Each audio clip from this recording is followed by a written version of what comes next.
Je m'appelle Amina Zaknouf et je suis la cofondatrice de Je m'engage pour l'Afrique. À la question des priorités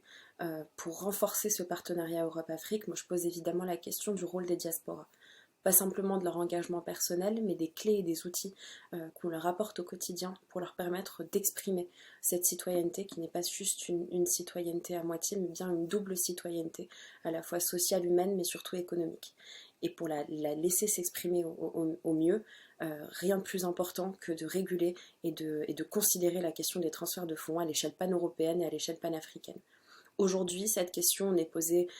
que de façon subsidiaire et de façon accessoire, pour la bonne et simple raison qu'aucune réglementation cadre et aucune visibilité sur la bibancarisation potentielle ou la construction d'un nouveau modèle de transfert de fonds à l'échelle européenne et à l'échelle africaine n'a été engagée jusque-là. Aujourd'hui, les acteurs privés, les structures bancaires et financières privées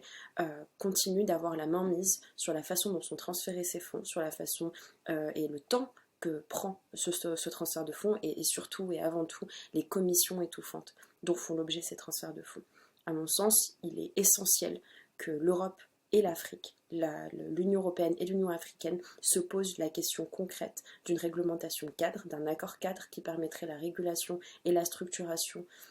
d'un socle économique permettant le développement de transferts de fonds plus justes, d'un accompagnement aussi de ces diasporas pour leur permettre d'avoir des outils d'aide à la décision et leur permettre aussi de mieux gérer leur argent, mieux transférer cet argent et aussi mieux constituer en fait un capital économique dont elles ont grandement besoin. Derrière ces transferts de fonds, derrière cette relation, ce sont des hommes, des femmes, des familles, des urgences, du quotidien, des perspectives d'avenir, la volonté d'aider, la volonté d'accompagner, la volonté de garder du lien, autant de choses que je considère être profondément européennes, profondément africaines, profondément là pour renforcer ce partenariat. Il ne reste plus qu'à leur donner les moyens d'exister et les moyens de prospérer concrètement, et ça, c'est notre responsabilité collective. Merci à tous.